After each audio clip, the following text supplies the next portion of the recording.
Assalamualaikum warahmatullahi wabarakatuh. Waalaikumsalam warahmatullahi wabarakatuh. Selamat pagi semuanya. Pagi. Oke. Bagaimana kabarnya hari ini? Alhamdulillah, tetap semangat. Allahu Akbar. Oke, bagus ya. Bagus. Silakan berdoa dulu sebelum pembelajaran. Sebelum belajar, mari kita berdoa. Berdoa di dalam hati mulai. Berdoa selesai. Ucapkan salam kepada guru. Assalamualaikum warahmatullahi wabarakatuh. Waalaikumsalam warahmatullahi wabarakatuh. Dicek tadi Rohaini ada ya? Dede Farhan, Diki Wahyudi,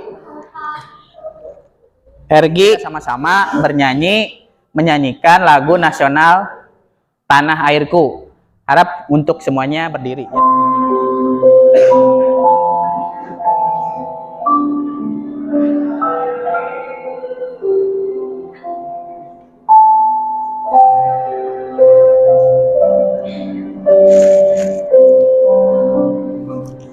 Tanah airku tidak kulupakan, kan terkenang selama hidupku. Setelah kalian menyanyikan lagu nasional, supaya agar kalian rasa nasionalismenya tetap terjaga, meningkat, mudah-mudahan meningkat ya, seperti itu ya.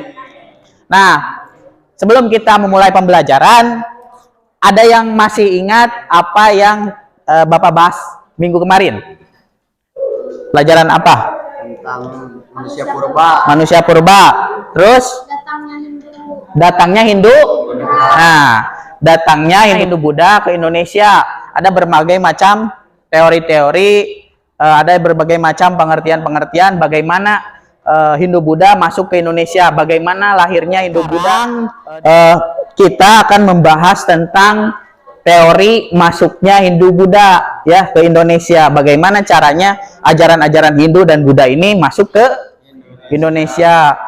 Yang kalian masih ingat, Hindu Buddha ini adalah ajaran yang berasal dari mana? India, betul, bagus ya.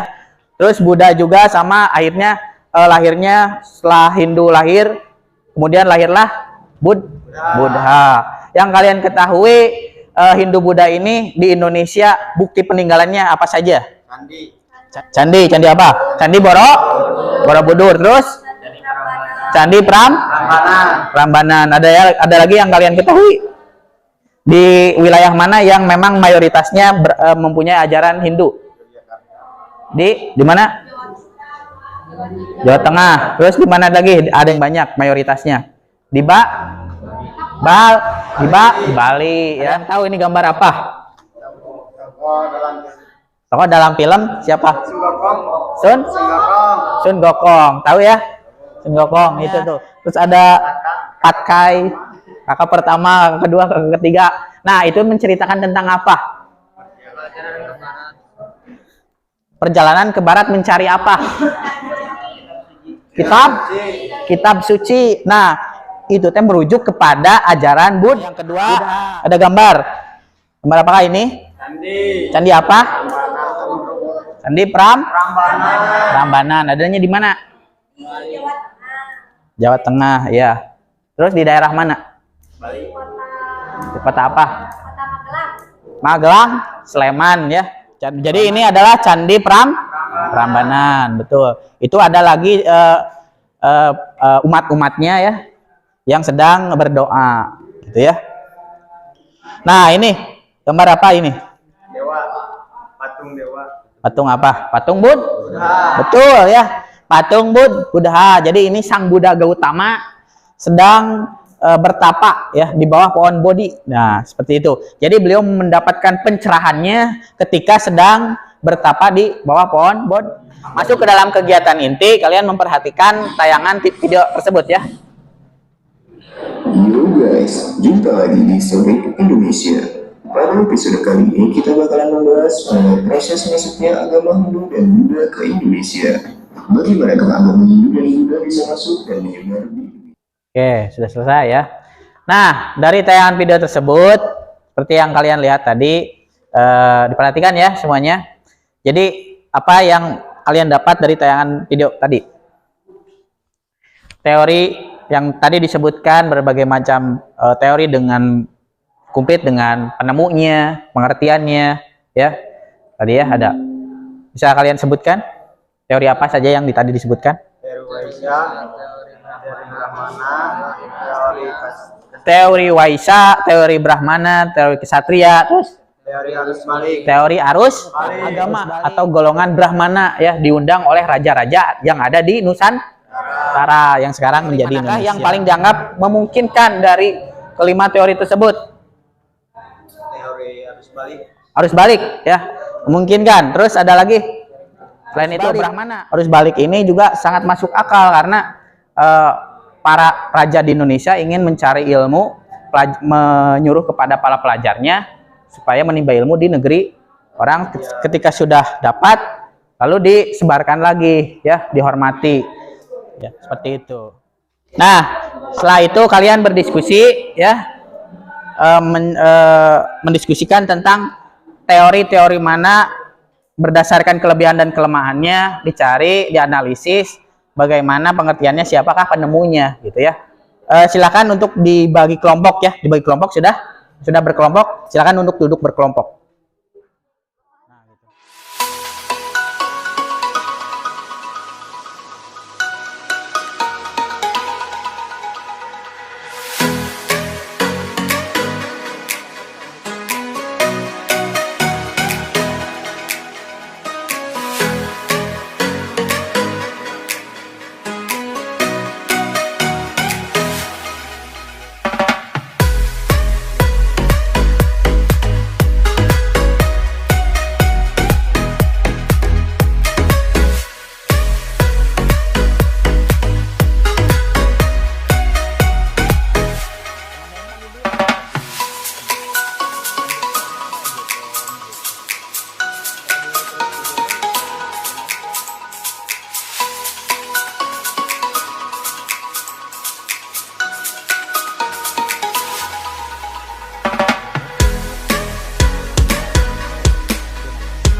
Silakan ke depan perwakilan ya. Nanti yang lainnya memperhatikan diisi oleh lembar tugas individunya masing-masing. Kami di sini akan membahas teori tentang teori kesatria. Teori kesatria yang ditemukan oleh R.C. Majumdar berpendapat bahwa munculnya kerajaan Hindu di Indonesia disebabkan oleh peranan kaum kesatria atau prajurit. Kelebihan teori kesatria. Pertama, golongan kesatria memiliki semangat berpetualang untuk menaklukkan daerah lain. Apakah ada pertanyaan? Oke. Saya perwakilan dari kelompok 2 mau bertanya, kenapa teori kesatria dapat dianggap dan diterima di dalam teori masuknya Hindu-Buddha ke Indonesia? Berdasarkan pendapat Ceceberg, yakni para kesatria turut terlibat konflik di Indonesia. Mereka mendukung salah satu pihak dan apabila berhasil memenangkan peperangan maka akan menerima hadiah. Nimons berpendapat bahwa para kesatria melarikan diri dari peperangan yang berlangsung di India. Mereka kemudian mendirikan kerajaan Batu di Indonesia pada abad ke-5. Sekian dari kami. Wassalamualaikum warahmatullahi wabarakatuh. Sultan kelompok 1 ya. Nah, selanjutnya kelompok berapa? Kelompok 2. Ayo. Assalamualaikum warahmatullahi wabarakatuh. Kami dari perwakilan kelompok 2 akan menjelaskan tentang teori Waisa masuk ke Indonesia. Penemu teori Waisa adalah N.J. Crom. Teori Waisa, mereka menetap di Indonesia dan kemudian memegang peranan dalam penyebaran pengaruh budaya India melalui hubungan. Oke, terima kasih. Apakah ada yang bertanya? Saya dari kelompok 1 mau bertanya, apa yang jadi kelemahan dari Waisa? Apa yang menjadi kelemahan dari teori Waisa kita kelompok 1? Oke, kelemahan dari teori Waisya adalah golongan pendagang Waisya tidak bisa menguasai huruf Palawa dan bahasa Sanskerta.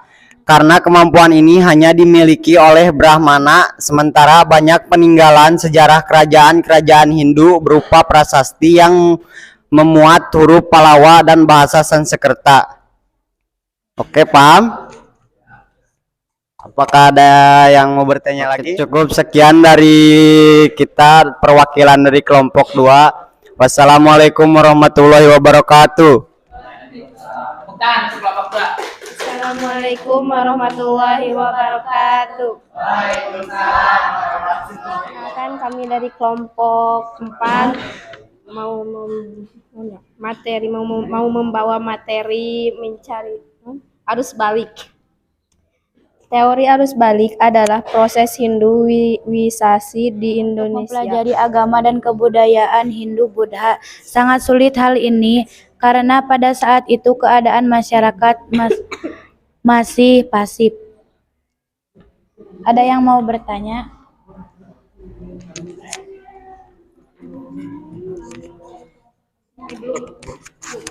Silakan. Berdiri. Apa yang menjadi kelebihan dari teori arus balik? Ini menjelaskan bahwa Raja Sriwijaya yakni Balaputra Dewa telah meminta kepada raja di India untuk membangun wihara. Sekian dari kelompok 4. Wassalamualaikum warahmatullahi wabarakatuh. Tepuk tangan buat membahas tentang teori apa? Kesatria. Tadi dijelaskan teori kesatria itu yang dibawa oleh siapa tadi?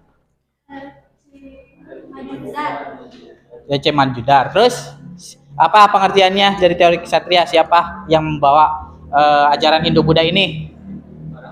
Para kesatria atau para bang. Jadi itu ada pesawat, ada awan-awan juga. Nah, jawabannya ditabrakin aja ke awan yang ada ya. Jawaban yang paling benar tabrakin.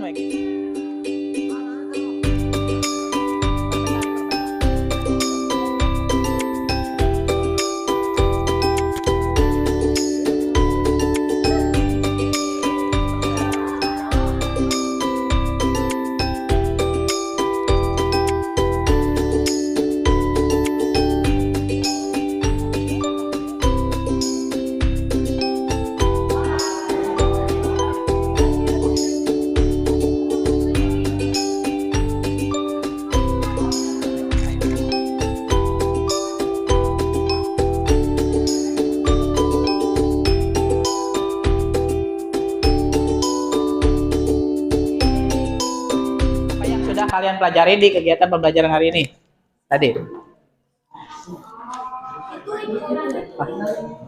Pak Ridwan, Setelah materi yang disampaikan, saya dan kelompok saya dapat mengerti tentang teori masuknya agama Hindu dan Buddha ke Indonesia. Saya dan kelompok saya dapat mengetahui tentang teori-teori yang banyak dan unik. Oke, baik, tepuk tangan buat Ridwan ya. Jadi setelah tadi mengamati beberapa teori sudah kalian ketahui, beberapa teorinya tadi ada termasuk dari teori Brahmana, Kesatria, Waisa, dan arus Sudra dan arus balik ya, ajaran Hindu-Buddha ya, termasuk bukti dan peninggalannya gitunya. Banyak sekali peninggalan seperti Candi Borobudur, Candi Prambanan ya. Jadi itu tidak semestinya ada langsung ujung-ujung, pasti ada asal mulanya ya. Jadi dari sana dapat dianalisis bahwa pernah ada sebelum Islam pernah ada ajaran Hindu-Buddha masuk ke Indonesia atau membangun sebuah candi yang begitu besar ya di Indonesia. Oke. Sebelum diakhiri kita ucapkan hamdalah bersama-sama ya. Alhamdulillahirobbilalamin. Mohon maaf bila ada salah-salah kata, ditutup saja. Wassalamualaikum warahmatullahi wabarakatuh.